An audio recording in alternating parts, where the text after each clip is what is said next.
मेरा नाम क्रिश है। मैं अपने दोस्तों के साथ हाइड एंड सीक खेल रहा था। शाम होने ही वाली थी, पर अभी तक हुई नहीं थी। रॉकी, जो कि मेरा बेस्ट फ्रेंड है, अभी उसकी बारी थी सबको ढूंढने की। हम अपने घर के पास खेल रहे थे।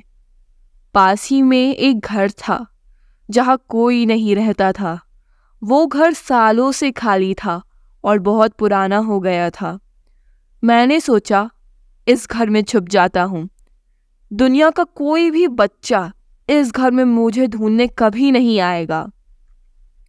उस घर का मेन डोर टूटा हुआ था। मैं उससे घर के अंदर चले गया।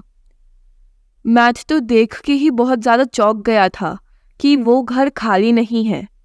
उसमें ढेर सारा फर्नीचर रखा हुआ था और उन सब के ऊपर धूल भी जमी हुई थी। एक टेबल के ऊपर कुछ फोटो फ्रेम भी थे। मैंने उसको ज़्यादा नोटिस नहीं किया क्योंकि अब रॉकी किसी भी वक्त अंदर आ सकता था। मैं उस घर की सीढ़ियों से ऊपर चले गया। ऊपर में एक कमरे का दरवाज़ा खुला था। मैं उसके अंदर घुस गया। कमरे के अंदर एक अलमीरा थी, वो भी खुली हुई थी। मैं उसके अंदर भी चले गया और अलमारी को अंदर से बंद कर दिया। मैं अब रॉकी का वेट करने लगा। आधा घंटा बीत गया और रॉकी नहीं आया। खैर, मुझे तो उम्मीद भी नहीं थी कि वो आएगा। यहाँ पे आने की कोई सोच भी नहीं सकता है। मैंने सोचा कि अब बाहर जाते हैं। जैसे ही मैं अलमीरा के बाहर निकला, मैंने एक बहुत ही धीमी सी आवाज़ सुनी, मेरे साथ खेलो। मैं पीछे मुड़ा और मेरे पीछे एक छोटी लड़की खड़ी थी। हे भगवान, ऐसा कैसे हो सकता है? मैं बहुत ज़्यादा डर गया। मेरे चेहरे का रंग ही उड़ गया। वो लड़की मुझसे ज़्यादा छोटी नहीं होगी। उसके कपड़े पुराने और फटे हुए थे। वो डरावनी दिख रही थी। उसके हाथ में एक टेडी बियर भी था और वो भी उसके कपड़े जैसा ही पुराना और फटा हुआ था। मैं पसीने से भीग गया और फिर उससे पूछा, कौन हो तुम? वो गुस्सा हो गई। उसने अपना फिंगर अपने मुंह पर रखा। मुझे ढूंढो। मैं डर के वहां से भागने लगा। मैंने जैसे ही दरवाजे के बाहर जाने की कोशिश की, दरवाजा मेरे मुंह पे बंद हो गया। मैं बेहोश हो रहा था। मेरे आंखों के सामने अंधेरा छा रहा था और उस अंधेरे के बीच मैंने उसका डरावना और गुस्सा वाला चेहरा देखा। मैं अपने घर के बिस्तर पर उठा। मेरी बहन पिछले 1 घंटे से मुझे उठा रही थी। सब मेरी चिंता कर रहे थे। मेरे पापा ने मुझसे बोला कि रॉकी ने उन्हें बताया कि मैं उसे मिल नहीं रहा हूँ। सबने मुझसे पूछा मैं कहाँ था, पर मैंने कुछ नहीं बताया क्योंकि कोई मेरा विश्वास ही नहीं करता। बाद में मेरी बहन ने मुझे बताया कि मैं रात भर घर पे नहीं था और मैं उन्हें गार्डन में मिला।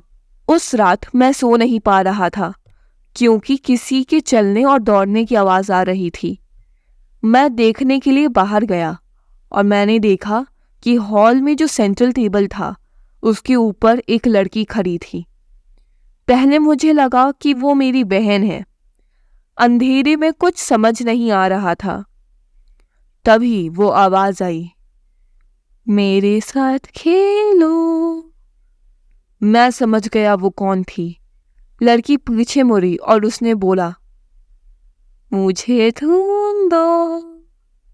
मैं चिल्लाने ही वाला था कि सामने से वो गायब हो गई और किसी ने पीछे से मेरे मुंह के ऊपर हाथ रख दिया, फिर एक उंगली मेरे मुंह पे रखी। अब मैं तुम्हें ढूंढूंगी। तभी ऊपर से मेरे पापा नीचे आए। उन्होंने मुझसे पूछा, यहाँ क्या कर रहे हो? मैंने बोला, आप यहाँ क्या कर रहे हैं? उन्हें पहले तो कुछ समझ नहीं आया। फिर उन्होंने कहा, मैं पानी पीने आया हूँ। मैंने कहा, ओह मैं भी। फिर मैं अपने रूम में चले गया। मेरे पापा ने फिर धीरे कहा, शायद अपने से कह रहे हो, इसे पानी पीना था ना, रूम में क्यों चले गया। फिर थोड़ी देर बाद वो मेरे कमरे में पानी का ग्लास लेके आए और बोले, तुम अजीब हो, पानी पीना था तो पिया क्यों नहीं, यह लो पानी पी लो। फिर मैंने पानी पिया और उन्हें थैंक यू कहा। वो जैसे ही गए मैं सो गया। तब से मुझे लगने लगा कि कोई मुझे हमेशा देख रहा है। हर रात मुझे उसके सपने आते थे सोने वक्त। मैं उस अलमीरा में बंद होता था और वो मेरे पीछे होती थी।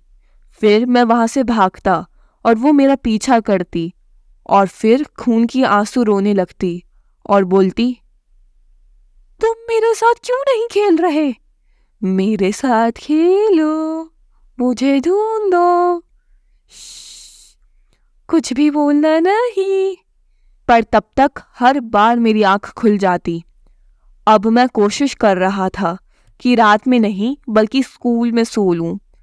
हमारे स्कूल में 0 पीरियड होता है, 1 घंटे का, फिर असेंबली होती है और फिर फर्स्ट पीरियड शुरू होता है। ऐसे कुछ दिन करने पर मुझे वो अपने सपनों में तो नहीं दिखी, पर ऐसा जरूर लगा कि कोई मुझे हर वक्त देख रहा है। एक रात मैं जागने के लिए हिस्ट्री पढ़ने लगा, पर मैं कब सो गया मुझे पता ही नहीं चला। फिर उसके बाद मैं उसी पुराने कमरे में उठा। वह अलमीरा खुला हुआ था। मैं फिर से बहुत डर गया। तभी मेरे पीछे से एक लड़की भागते हुए आई और वह मेरे आर पार निकल गई। वह वही लड़की थी जो मेरे सपनों में हर बार आती थी, पर इस बार वो डरावनी नहीं लग रही थी, बल्कि वह डरी हुई लग रही थी। वह रो रही थी और वह भागते भागते उस अलमीरा के अंदर छुप गई। दरवाजा बंद करने से पहले वह मुझे देखी और अपनी उंगली को अपने मुंह पर रखकर बोला, श्श्श। फिर मैं पीछे मुड़ा और मैंने देखा कि एक बूढ़ी औरत उस दरवाजे से अंदर आ रही है। मैंने उससे बात करने की कोशिश की, पर उसने कुछ बोला नहीं। ऐसा लगा कि वो मुझे सुन नहीं पा रही है। वो बूढ़ी औरत पूरे रूम को छानने लगी और उसे ढूंढने लगी। उससे मेरा मतलब है उस छोटी लड़की से। उस बुरी औरत ने फिर बोला, ज्यादा छुपने की जरूरत नहीं है, मैं तुम्हें ढूंढ लूंगी। मुझे कुछ समझ नहीं आ रहा था, पर फिर मैंने तभी देखा कि अचानक से वह रूम अब चेंज हो गया था और मैं अब उस घर के लिविंग रूम में था।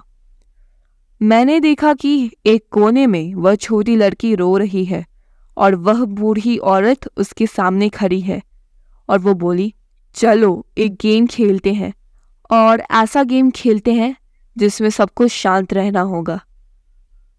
वह छोटी लड़की बहुत ही ज्यादा डरी हुई थी और वह रो रही थी, तो मैंने उसका हेल्प करने के लिए जोर से चिल्लाया और बोला, उससे दूर हो जाइए। पर ऐसा लगा कि उस बूढ़ी औरत को कुछ सुना ही नहीं दिया, पर उस छोटी लड़की ने मेरे तरफ देखा। उस बुढ़िया ने अपने मुंह के ऊपर उंगली रखी और बोला, श्श्श।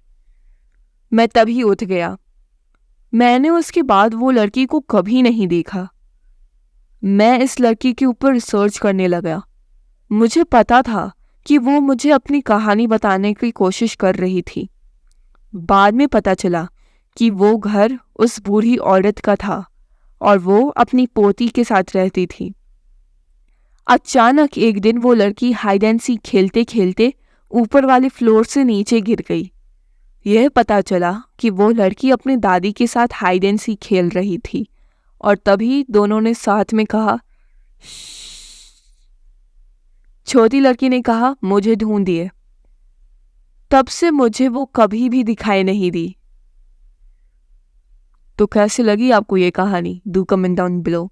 और ऐसी ही और डरावनी कहानी सुनने के लिए हमारे चैनल को सब्सक्राइब करें। Thanks for watching.